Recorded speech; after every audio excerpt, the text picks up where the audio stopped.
The Cultural Council's mission is to nurture, promote, and support a healthy, diverse, and inclusive cultural sector so that the arts and culture are a part of everyday life for everyone.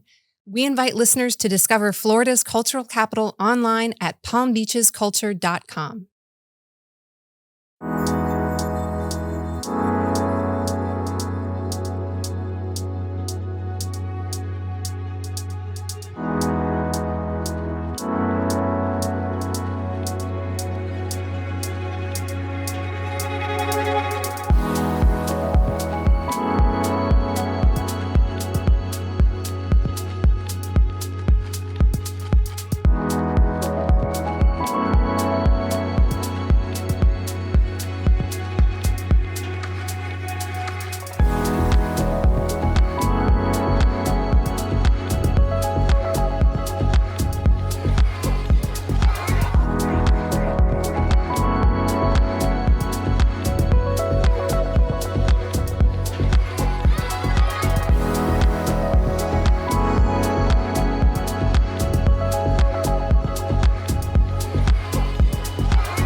Everybody, welcome back to another episode of the Artie Gras podcast. I'm your host, Sarah LaPierre, and I'm here today with a wonderful guest. She is a multi-creative, passionate, you're into so many things. Janeen Talbott, thank you for being here with me today. Thank you for having me. We, of course, have a lot of questions to get into, but I want to get a little bit, just a glimpse of, tell me how you describe yourself as an artist. I describe myself as a multidisciplinary creative. Yeah. That's it. Yeah. That's all. That covers it all, right? And if you add anything new, bases, exactly. Yeah. It all falls under the umbrella. So I know for sure there's painting in there, there's filmmaking, directing, writing, photography. We mentioned sculpting earlier. Poetry, we were talking about all of the things. But I would say that my primary modality is filmmaking. That's what I would love to make my bread and butter from. Yeah. But if people want to pay me to do other things, sure. Yeah, absolutely. You've got that spark that you're willing to blend these things together. Absolutely. And it's really cool how your journeys come together. So taking it, back to kind of how this all started and where filmmaking came from. First of all, you mentioned to me off camera that your mom had a creative spark as well, right? And she wasn't necessarily able to pursue that. She was born in Jamaica when family came over here, and maybe she had resources that could support your creative passions that she saw early on. Yes. She encouraged that in you. Absolutely. 100%. Which is amazing. Yeah. So like you said, my mom was born and grew up in St. Ann's Bay, Jamaica. And when she was growing up, she had a large family, lots of brothers and sisters, and they didn't really have much money to, cater to like artistic talents. It was more so, food. We have to pay to send you to school because you have to pay to send kids to school in Jamaica. And so when she saw that I caught the art bug, she was just like, I'm gonna make sure you have everything that you need to do anything that you want to do. So scrap fabric, paper, reams of paper, crayons, colored pencils, all of the things. They were all at my disposal all of the time. My mom also taught me to read at age 3. And so I think that that's where my writing bug took hold from there. So I was always kind of like into my toes. Well, both feet actually were always into the creative pool for sure. I love that. It's a great way to grow up. Then later on in college, you ended up getting first your degree in journalism. Yes, in magazine production. I was actually editor-in-chief of the Florida A&M University campus magazine in my last year of college. So I was doing my big one. I was thriving in that space, but I didn't feel fulfilled at all. I just felt like I didn't have as much creative license with that particular medium. that I wanted to have. That was you trying to blend and kind of satisfy both your creativity and like, let me do something practical that makes my mom happy. Right. But then that ultimately led you to a stint in the Peace Corps. Yes. And so I did the Peace Corps. I was like, you know what? I'm not sure which way I want to go right now, but I am being pulled to serve. I'm also a member of Sigma Gamma Rho Sorority Incorporated. So I, and my mom always was serving people growing up. So service is a big part of my life as well.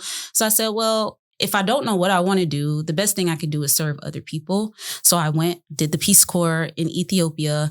And when I went there, there's a lot of homesickness, of course, because I'm halfway across the world.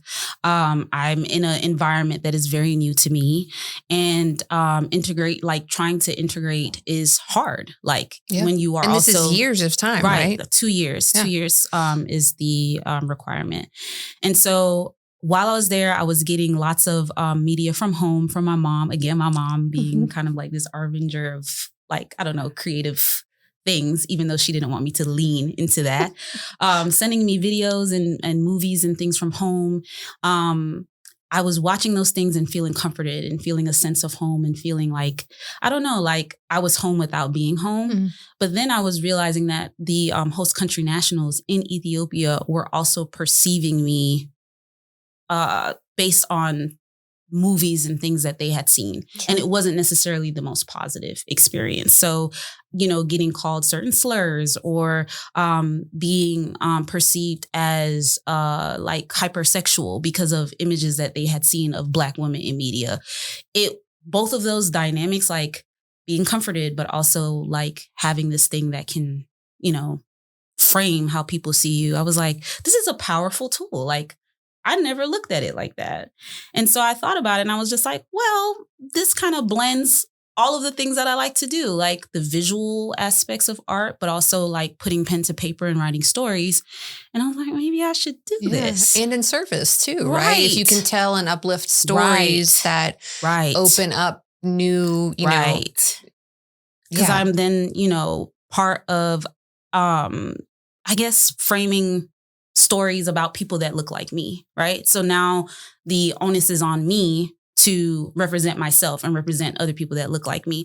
And I'm not saying that there's anything wrong with having certain types of Black people represented in media, but I do think that there should be more depth and breadth to the types. An abundance of options. Right, exactly. And so when I came back, I was like, okay, I'm going to film school. And I chose one, and it happens to be Florida State University's film school. Barry Jenkins went there. But I was so nervous. I didn't think I was going to get in because it's very competitive, and I had no experience. All I had was my writing capabilities. Yeah. And so I worked really hard on my writing sample, and I got in. I got in, and I remember my first experience on set for my first short film. You did three during your time there. And so the first one is 3 minutes. It's like a 3-minute thing. But you have the whole package at your disposal. Mm. You have to do everything in the real set life format. Sorry that my words are getting jumbled. But I did that and I was just so excited. I was lit up. On all cylinders, all cylinders were firing. I was like, this is what I want to do for the rest of my life. I had never felt such joy. I had never felt such synergy. Everything was alive in me. And I feel that way every single time I step on set and I'm either working as a producer or writer director. I feel like that every single time. That's awesome. Yeah. That once you got locked into this zone, you're like, this is it. Yes. Yeah. I was like, I want to do this for the rest of my life. Beyond exciting. Yeah. I mean, we definitely got to talk about some of the projects that, whether you want to talk about the ones that you've worked on or some that are in progress now. Mm-hmm. I know you're working on a feature. Yeah. Right? Yeah. And what phase are you in right now? So I am currently in the phase where I am reworking the script. The script is done, but just combing through, making sure it's sturdy so that I can keep sending it out for potential funding. Okay. Yeah. I have no money. So making a feature is a big task, right? And it takes a lot of dollars. And being that I want to do the film in Jamaica, that has another layer of difficulty. Sure. But smaller stakes films that I'm currently working on, I recently did a documentary called Blackness. And I basically approached it as a proof of concept for a larger idea. And I would like to do a series of vignettes about the commodification of Blackness or the Black experience. And then for fiction storytelling, I'm currently working on producing and co-directing a short film by the name of Scarlet, which is about a young girl who has aspirations to be the next big rapper, and she gets tempted by a demon to take her life into her own hands. And so it's supposed to be really fun, very dark and brooding, but it has like a sarcastic tone that I think is really, really cool. So those are the two things I'm working on, and we'll start crowdfunding for Scarlet in March. Really, really cool. And I'm like, oh my gosh, you seem like somebody who could just go from one genre to another really seamlessly. And I don't want to say that in a way that makes it sound easy, because I'm sure it's a ton of work. Yes. Producing something well in this genre and then going to another, documentary is a whole nother animal. Yeah. And going there. But you also said you recently completed your master's. Yes, I did. For a documentary. Yes, I did. Yeah. That's amazing. So Blackness is bred out of that time working on my second MFA. I went to the University of Mississippi and I did an MFA in documentary expression. And I went primarily because we were having like the writer's strike and all of these different things. And it was just like, I don't want to sit and get stagnant. I don't want to feel stale. I don't want to feel like I'm not moving forward. I know that some people are thriving during this time, but I, however, did not feel like I was. And so I, just took the initiative to go ahead and keep actively working at what I was doing. And I think that that's the biggest thing for me as a creative person, is to constantly be learning, like to just never feel like I know. Never feel like I know everything, and to never feel necessarily like married to one way or one manner of doing something or of being. I think that that's part of like the zest of life. And that's part of like where my creativity like comes from, right? Sure. Is like experiencing new things and putting things together. So yeah. Yeah, it drives that, that energy to keep pushing forward. And who knows how you can use that on the next project and the next one. And I think that's a wonderful aspect of being an artist, is just to always be learning. Curiosity. Curiosity. Definitely. So you mentioned crowdfunding, right? That's an aspect that I want to talk about of being a filmmaker, writer, director, producer, how, once you've written something, how do you then go about getting this project off the ground? And I think crowdfunding is a big part of that these days. Huge part.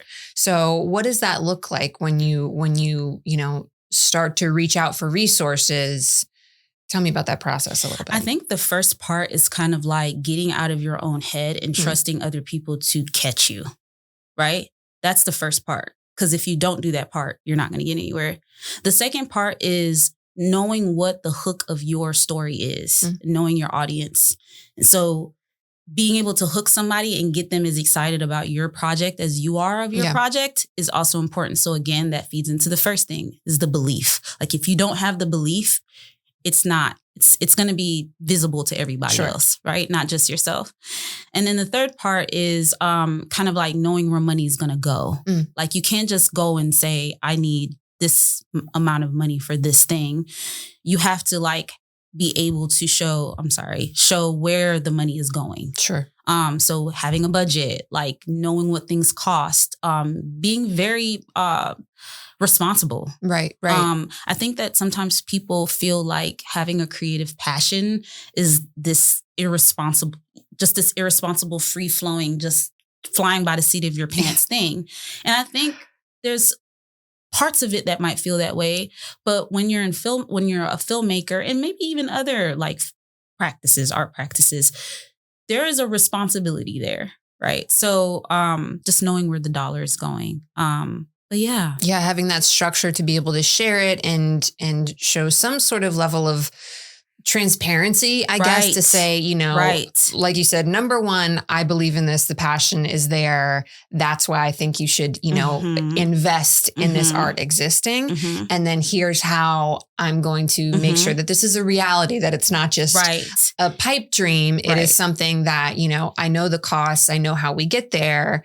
And that's really cool. So Scarlett is the next one that you'll be doing that process for. And I think that part of how you kind of like, stick the landing with the last bit that you said in terms of like making sure that you're showing people that you are, responsible enough to, take their money and do this thing is the social media aspect. I think that social media plays a big part, not just in life in general, but in film specifically now with crowdfunding, because people want to see, like they want to have backstage access to what it is that you're doing.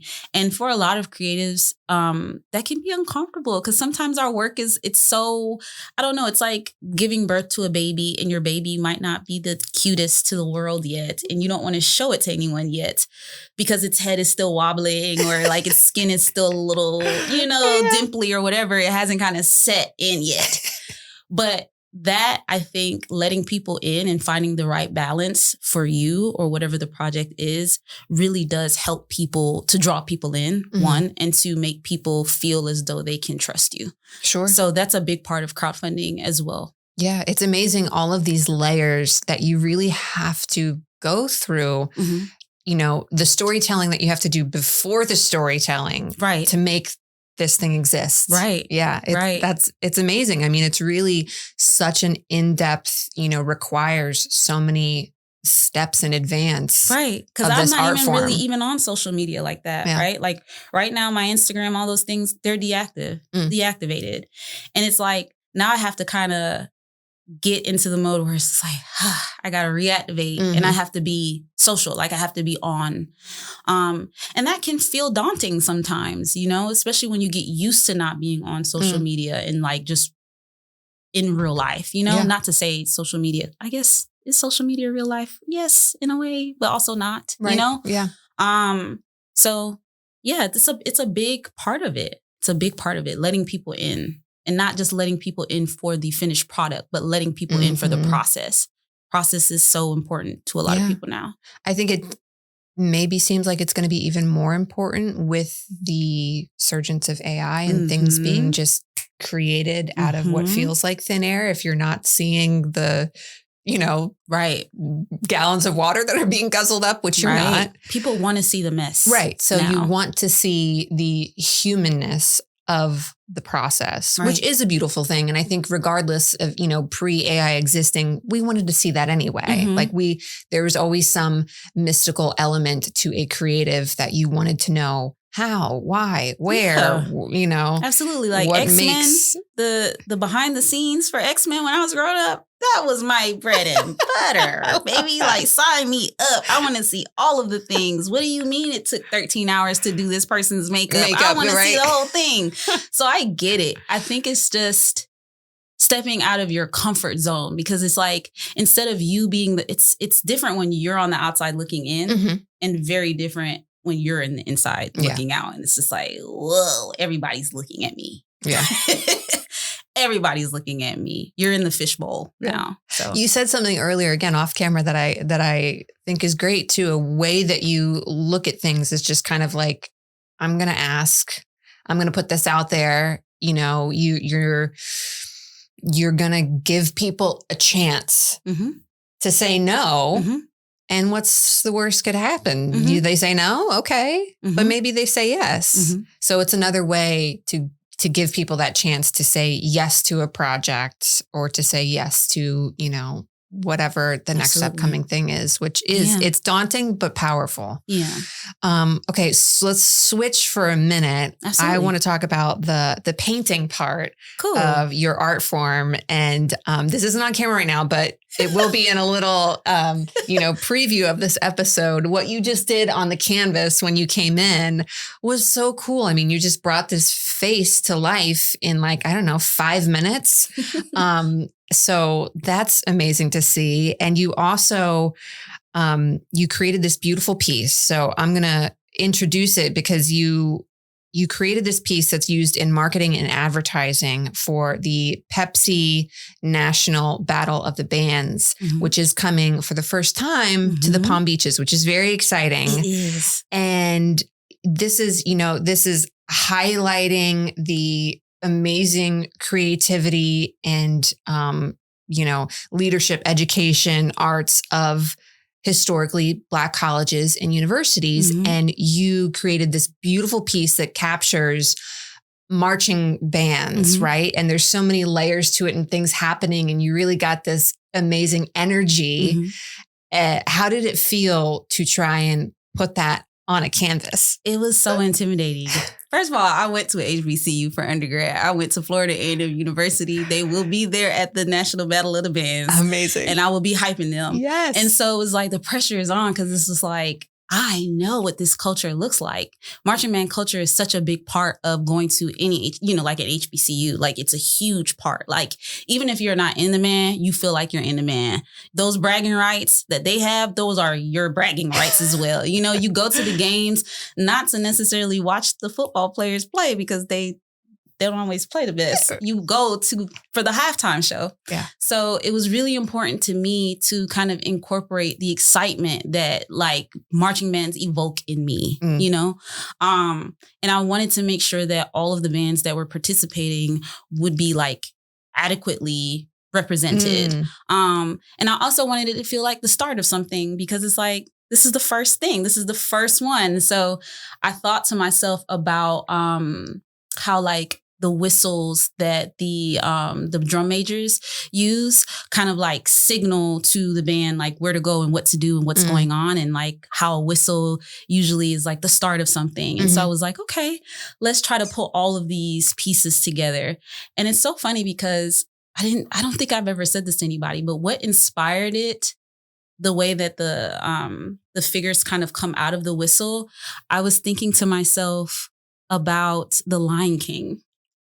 And the song, I Just Can't Wait to Be King, where all of the animals kind of like go, I don't know how to explain it, but they're in like this ring formation and then Simba and Nala are at the top at the very end. I wanted it to feel like that because it was just so many things going on, but it makes one cohesive piece. And so I don't know, that plus like Aladdin and the lamp and things there's coming this out element of like, you can literally see the air and breath coming through the whistle that's forming like this huge, and it feels huge, cloud of figures. Everything is just rising. Yeah. And everything is just rising it kind of does have that feeling of those animals all, kind of stacked together. Because there's a lot of little moments of energy happening that you have to spend time with. Looking at. To see how much is actually happening here. And I feel like that's like watching a marching band performance. Because you're not just focusing at the whole, you're looking in and then you're looking in over here and you're seeing what, and then you step back and it's like they spelled something on the field or they made a picture of, you know what I mean? And so I really wanted that to kind of like be on the canvas. Right. And so I just did a sketch. I was like, I don't know how this is going to go over, if they're going to pick, because it was part of a competition. Right. You entered into, there was the call to entry for artists, right? So you submitted I did. An entry and then that was chosen. Yes. Which is, is that something that, have you done before, that kind of system? Yeah. I'd never done something like that before. I'm more of I know that I'm okay. I'm a solid painter. I'm a solid artist, but it's something that I do for like friends and family. It's something that I do. I'm more closeted in that way, right? Where it's like this private enjoyment or something that I do just for the love of it, So I had never done something like that. Like I've done murals as well, but that's from my sorority, like it's not something where I'm like competing or I'm saying, hey, look at this thing. So it was very nerve wracking. I didn't even think that I was going to get far at all, to be honest. So when I made it into the final round and then I had to do kind of like a presentation about my ideas, I was wildly nervous. I was like, oh no, like, whoa, like how am I don't know. I just felt like there was a frog in my throat. And so they told me to wait in the waiting room while the other finalists also presented. Mm-hmm. And so I'm sitting there and I'm just like, okay, la, la, la, la, la, like just trying to keep myself calm. And so when they called me back in the room and they said, we'd like to offer you the opportunity, I said, wait a minute. Oh my goodness. I was so shocked. I was super shocked. But I also felt affirmed, I guess, in the quality of work that I want to do and in my vision for it. So yeah, I think that's part of where the pressure came from too, because it's just like, okay, it's time to show and prove. Like it's cool to have an idea, but now you have to finish it. Yeah. Right.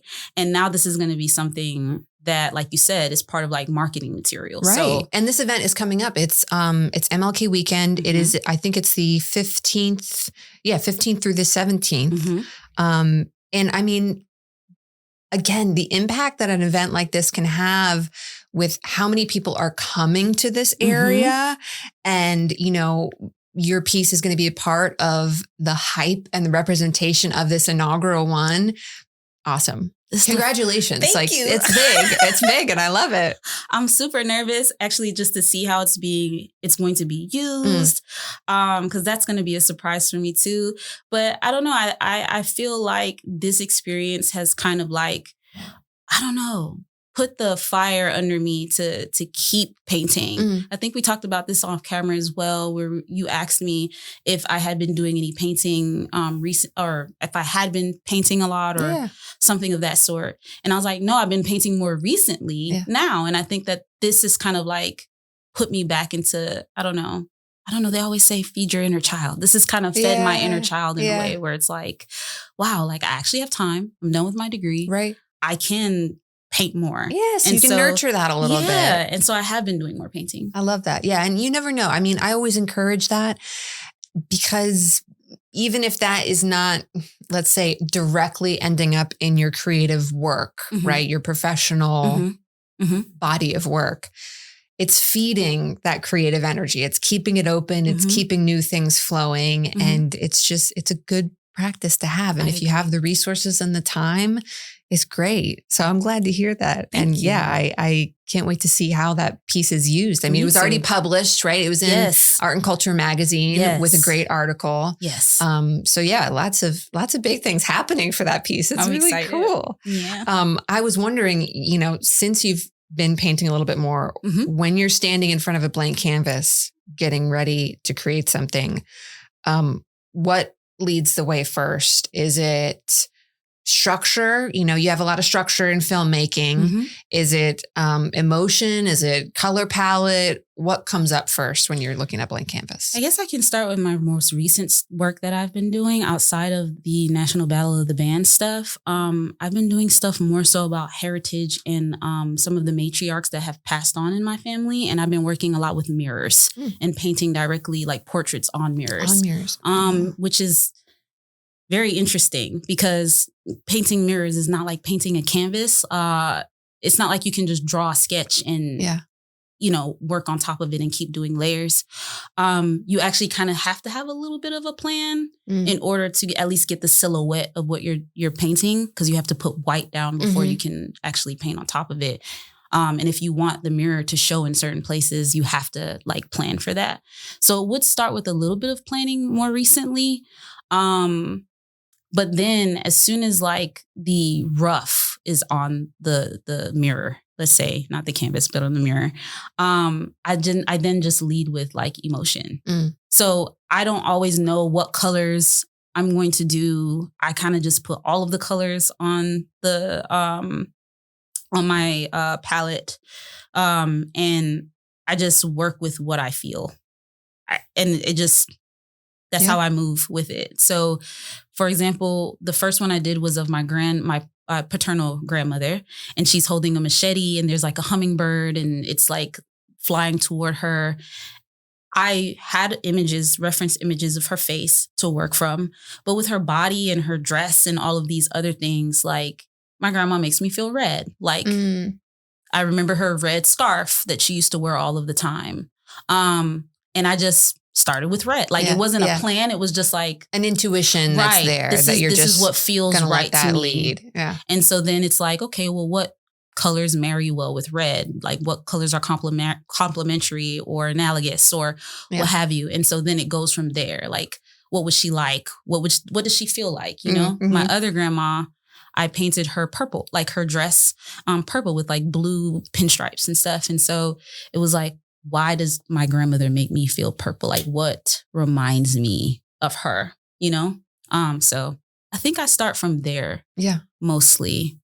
I like that. Yeah. It's a little bit of a blend, a little bit of structure, a little bit of intuition, and almost, you know, I'm going to use the word play. Yeah. Right. Just allowing yourself sort of a openness, having that palette in front of you with all the options that you can be like, okay, let's see where this is going to go. And then maybe that loops back around to structure again, if you're considering what's complementary, what's analogous, you know. Absolutely. So a good blend in your creative styling. I like that. It's like, I know something needs to be here. I'm not sure what it is, but I'll figure it out. Yeah. I just know something is there. So I'll rough like a shape here. Yeah. Yeah. And I just know I need to go back to it. And then I just see what happens. Cool. Yeah. I like that. Well, okay. I want to get into some aspects of community collaboration and maybe some sources of inspiration that you have. You have worked on really deeply local stories like Where's the Smoke? What does it mean to tell a story in community rather than just about a community? I think that it gives me a deeper sense of responsibility, not just to the work, but to the people that I'm working with. Because when you're in community with someone, that in a way is like your family, right? And I'm not saying that when you work in professional spaces with people who aren't in community with you, that those stories don't deserve some sort of responsibility as well. But I think that it frees you up in a way because you're coming into that space as kind of like a new set of eyes, right? You don't know all of the things. Whereas when you're in community, you kind of like do know more of the things. And so the pressure is on to get that right, right? And when you're working with people that you love and care about, the pressure is on to represent those people right, to tell the story right. Especially when it's non-fictional storytelling versus fictional storytelling. There's a little bit more freedom and flex there. Sure, that makes sense. So I would say that, like, just more responsibility. It feels heavier. It feels like it has more weight to it. Yeah.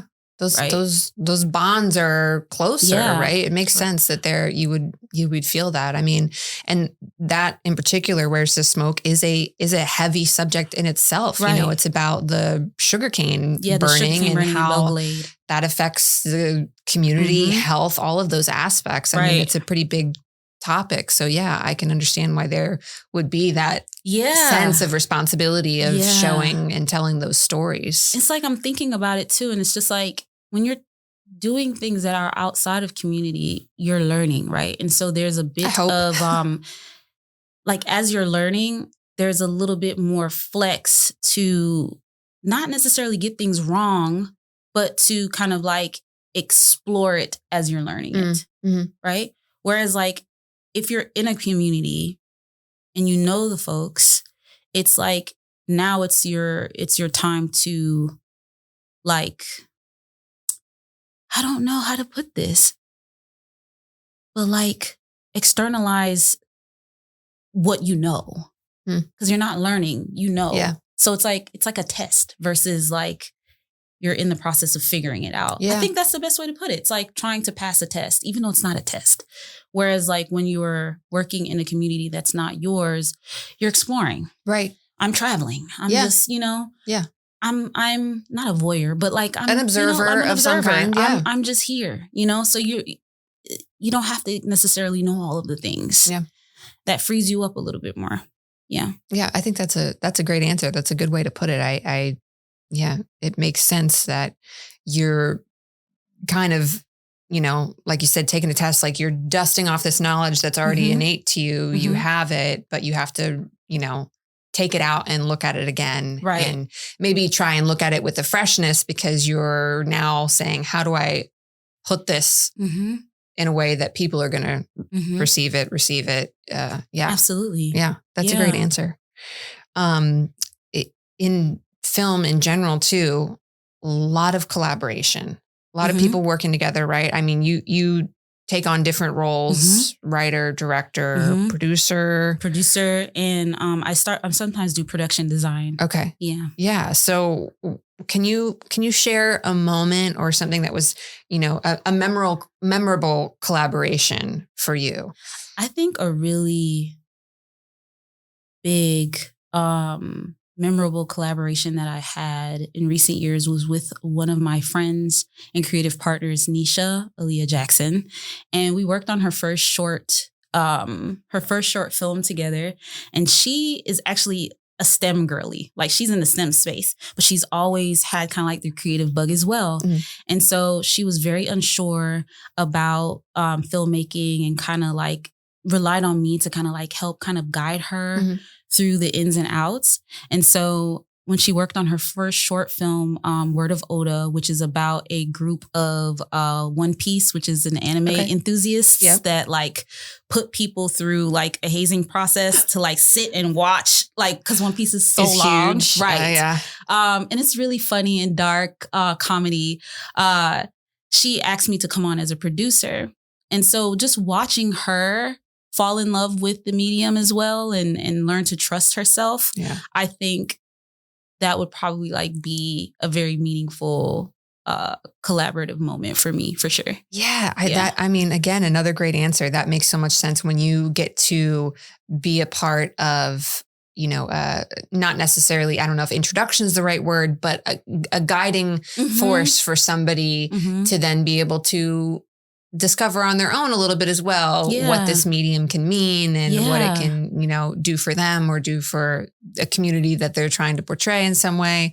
And just seeing their, falling in love with something or even just, opening that door. It's a really.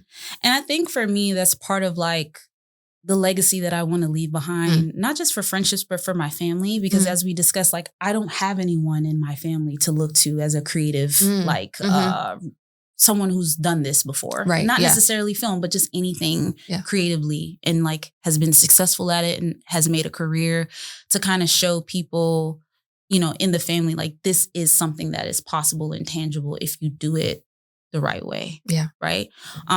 And so if I do end up having children and they come up behind me, or if I have nieces and I have godchildren, like nieces and nephews, and they're like, well, I kind of want to be a dancer, or I kind of want to, do this thing that's really wild and out of, maybe it's not even creative. Maybe it's just something we have never done before in our family. I want them to feel like maybe I could be a source of maybe not just inspiration, but of wisdom for them. I think that that's really important, is to have people in the family who can be representations of success that aren't necessarily like linear or normal. Yeah. Yeah. Yeah. Quote unquote, whatever normal. Yeah. That's why, the quotes, because it's like, what is that? Exactly. What's normal really? All right. I mean, yeah, absolutely. That's a wonderful legacy to want to contribute, whether it's to your family directly or to, friendships, relationships beyond anyone in your community, to say like, look, this is an example of not necessarily the right way, but just a way. It's just a way. It's just a way that you can get this done, that you can make things happen, that you can put your passions to work and it can work for you. Absolutely. Yeah. It's a wonderful legacy to want to leave. Yeah. So still have more questions. Sure. We're going to take a brief little break and we are going to hear a word from our sponsor, the Cultural Council for Palm Beach County. So stay tuned for a message from them and we'll be right back. Those dinner reservations and tea times will have to wait, because there's an art-filled paradise beyond these beaches. A mecca of masterpieces, spectacular sights by day and night. A cultural capital that's calling your name.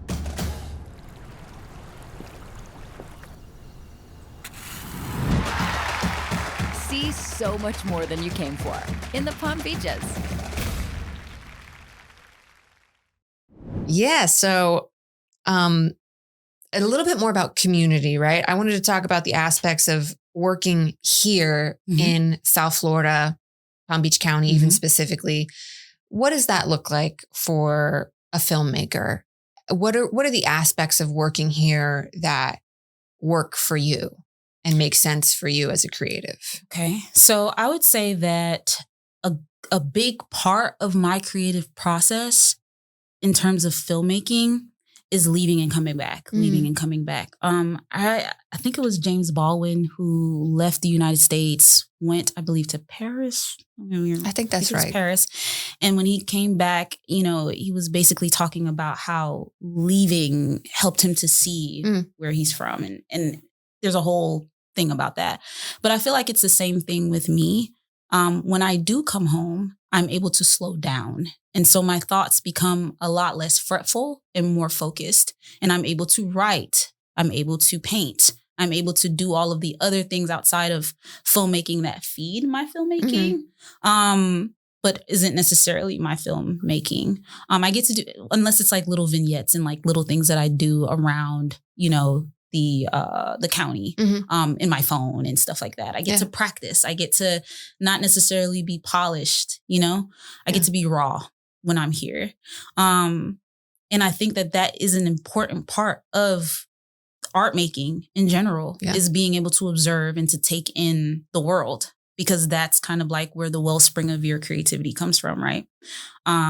So yeah, I think for me, that's what it does. Yeah. Almost like a, return. You have a place of refuge. Yeah, it's like here. a return to self, really. It's like a nice little reset or respite. Sure. For you to then create again from. Pretty great location to do that in, right? Like, you go to I love the beach. Yeah. Like the beach, I know that's a typical thing to say, is to go to the beach when you come to Palm Beach. But, Peanut Island, American Beach, the history of American Beach, even that is inspiring. Like you go there and you recharge, you're surrounded by all elements, land, fire in the air, like all of these things. And I don't know, it just centers you. I think that's really important, is to feel grounded. When you feel grounded, you get to process your thoughts when you weren't necessarily grounded, and then you get to create from that. Yeah. I think, at least for myself. Yeah, for sure. Yeah, it's a great answer. I mean, and again, Palm Beach County is a great place to do that, right? And the culture too. Yeah. I feel like people always talk about places like New York City as like melting pots. But like me being like a first gen, like Jamaican American person, and being able to access a lot of people from a lot of different places at any given time, people from the States, people from other countries, all of the time, I can literally, go down the street and people from all over live on that same street. I think that's really important. I think having access to different cultures and being able to see how people live in different places too, because Palm Beach County is like very diverse. Like I live in Loxahatchee, that's like semi-rural. Yeah. Belle Glade is like rural. You go out to Revere Beach, which is very different from Boca. Like I get all of the flavors that I would love to experience at any given moment. And I think people who are in the know how much diversity of culture we have in Palm Beach County. Like, the term cultural capital has become, a term that gets used more for this area. And it really fits. I mean, we have so much in, within reach that's world-class. For real. Right. Like, and a lot of that is because a lot of people are coming from New York or coming from Miami or coming from, European countries or other have been areas here the whole time. Yeah. You know what I mean? Because I don't want to like say that culture isn't already here, because it's already here as well. You know, like, so I just think that all together and being able to coexist is very important. It's very important because it's inspiring in a way. Yeah. There's so much that, when you find out about what is actually here that you can dive into, and it's a wealth of inspiration of, just whatever feeds you creatively is here. It exists. For sure. All right. After creating many short films, I don't know how many, I don't know how many. Okay, that's all right. You don't need to pull out the number. That's fine. I know it's a lot. Yeah. You're currently bringing the new feature we talked about, right? Mm-hmm. And then you have Scarlet coming up. With these projects, are these things that involve Palm Beach County? Are they out of town, out of state? Like, where do those things exist? So Piniwali is supposed to take place in Jamaica, right? Yeah. So it's like this fantasy ode to my mom's childhood. Okay. In the Pentecostal church and the harms of like hive mind and all of those things. And then Scarlet is supposed to take place in Atlanta, Georgia. And then Blackness takes place all over because interviews happen, because it's a documentary and a series of vignettes as well connected to it. The interviews take place with Black people across the diaspora in different states. So some of it will be in Palm Beach, some of it will be, in Georgia as well, California. It just depends. That's exciting. Yeah. I mean, it's a lot, again, that's another layer of a lot of moving parts, right? Yeah. To make those projects come to life. Yeah. But it's really beautiful that, you get to explore those avenues. Yeah. And bring these stories, whether they're the fictional or non-fictional or a little bit of blend of both to life. Yeah. Can you give me an example? We talked about this with your painting process, but can you give me an example of what your process looks like when it comes to a film? Where does it start? Is it the writing? Does it depend on what your role is going to be within the project? It depends on the role, first and foremost. So if I'm coming on as a production designer where I'm like responsible for set decoration, set dressing, and maybe even what characters are wearing, depending on the type of film. Because sometimes for independent films, if you're a production designer, you're doing everything. There is no costume designer. Right. You're everything. You're all of the things that people see. That will start from the script. I'll read the script. I'll see how the script feels to me, like how I envision it when I read it. And I might start with like a color palette for each character. Like if I'm dressing characters, like again, like how I did with my painting and I was like, my grandma feels red.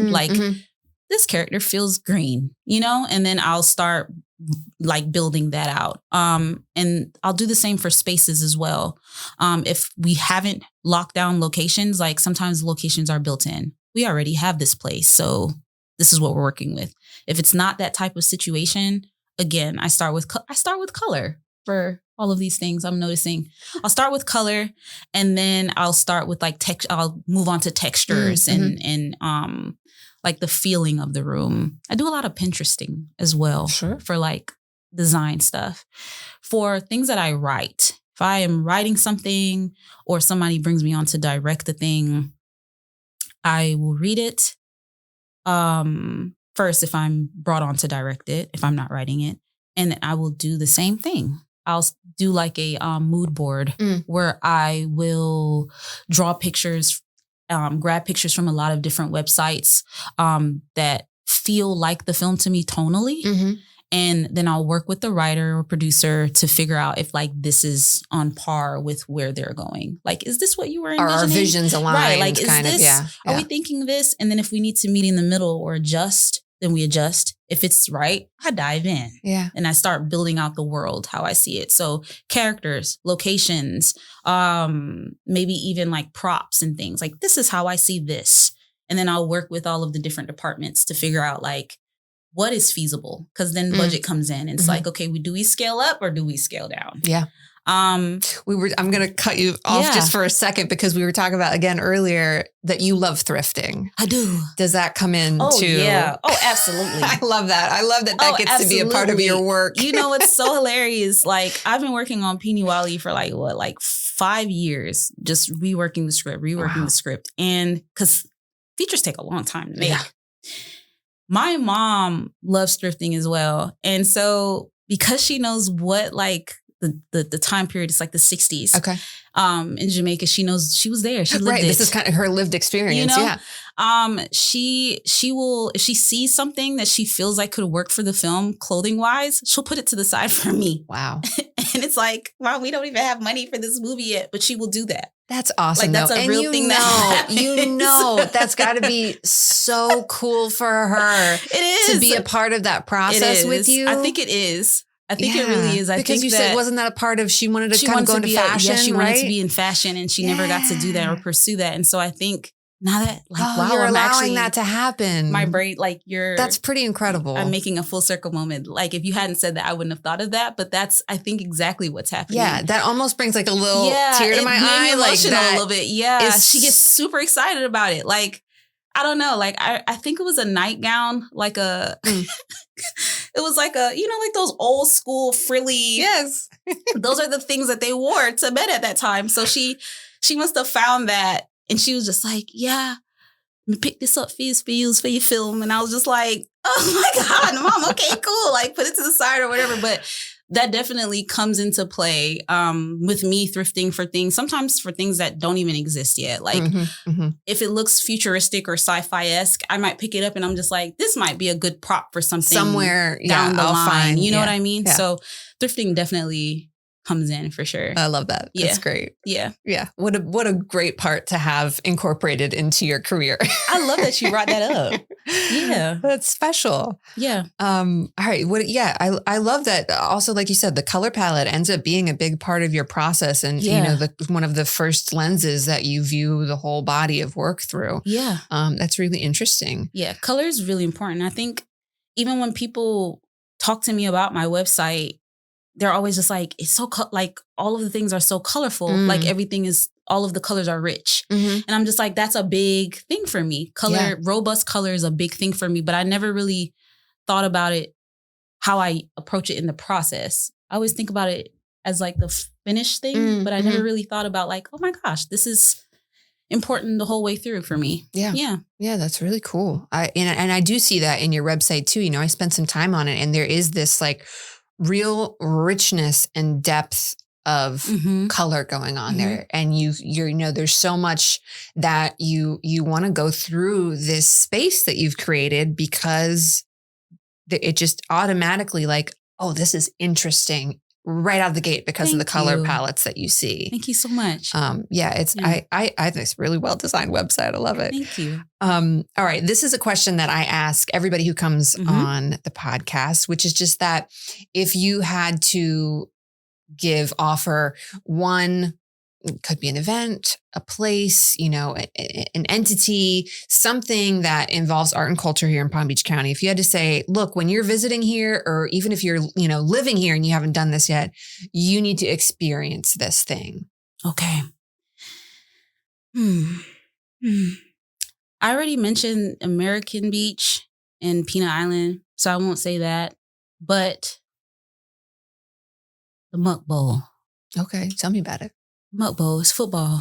Yeah. It's in the Glades. And I know that you wouldn't necessarily think that art has anything to do with that, but like the dancing, like, you know, the music, just the whole vibe, like people coming together and just having a good time on the gridiron. Like I think that's, yeah. There's a part of me that wanted to say the fair. Just, I don't know, the fair always does something to my heart, because I just remember going when I was in high school, and that's around this time as well. It's usually around this time. But yeah, Muck Bowl. All right. I like that answer. Yeah. Nice. Really, you know, there's only 2 questions I have left, unless there's something else that we didn't get into that you wanted to make sure we talked about. But you've been a great guest. Thank you so much for everything that you've shared on here. Thank you so much. The last regular one is just, if you were to offer some advice, you know, maybe it's for upcoming creatives who aren't sure what their education path is taking them down yet, or somebody, you know, specifically who's entering into the world of film or wants to explore that more. Is there any advice that you'd like to share, to offer? I would say to always lead with audacity. I think we talked a little bit about this earlier, but lead with audacity. And to like explain what I mean by that is lead with the expectation that you will eventually get a yes, that what it is that you are doing is important. It's just as important as anything that anybody else is doing. Right? lead with the anticipation that what you set out to do will get done by any means necessary. Just lead with audacity. Like, even if it's something that you think is simple, that's not necessarily the most important, it's just some quirky idea, like, lead with the thought that it is important. You know what I mean? Because other people will then feel like it's important. They will feel that on you. So yeah. I think that's great advice to give, truly. And a lot of artists, I think, would benefit from hearing that, because there is times when, we get to be our own worst critics and we're like, is this thing really worth the effort? Is it worth showing to other people? Is it worth putting myself out there? And have the audacity to say, like, I'm going to take up this space, and it is valid and it deserves to be put out there, and somebody's going to receive this and absolutely get it. Yes. If it's valuable to you, that's one person already. You know what I mean? So why can't other people catch on? Yeah, absolutely. And don't let, make other people miss out because you're not willing to share your stuff. Somebody might need that. Imposter syndrome is real. Yeah. Like, it is a real thing. I just think that, like, we also have to, like, understand that confidence is a skill. It's not something that everybody is born innately with. It's a skill. And so skills can be built on. They can be developed. And so just if you constantly work at that, like being audacious and having audacity, or however you want to put it, you can become more confident over time, but you just have to work at it. Yeah. It's a great reminder. It's not, it's fine if it doesn't come naturally to you, but it can come to you if you work at it. That's great. Yeah. I love that. All right. Well, the last one's an easy one, which is just that, where can people find you if they want to connect further, if they want to, be able to see maybe future projects or get to know some of the past things that you've done? Where can they do that? You can find me at my website, JaneenTalbott.com. That's JaneenTalbott, 2 T's at the end.com. I am a bit of a social media hermit. I'm a bit nebulous. Yeah, we talked about there's an on again, off again. I'll be on and off. And so that is not necessarily the most dependable way to find me. But like I said, the website's beautiful. So it's and I think there. I will be adding my art on there nice, now that, I'm doing more of it. So, you'll be able to see all sides of me. Yeah, that creative branch. Why not? It's already a beautiful tree you've got going on there. One more branch. Thank you. We'll just add more to the lore. Absolutely. Yes. I'm building on the lore. Nice. Well, thank you again for being here, for sharing your story. I appreciate it. I know our listeners will too. I just want to say another thank you to the Cultural Council for Palm Beach County for being our wonderful sponsor. And as always, a thank you to the listeners for checking out this episode. We would love to hear from you. If you have any questions, comments, please feel free to leave them for us. And I will see you next time on the Artie Girl Podcast.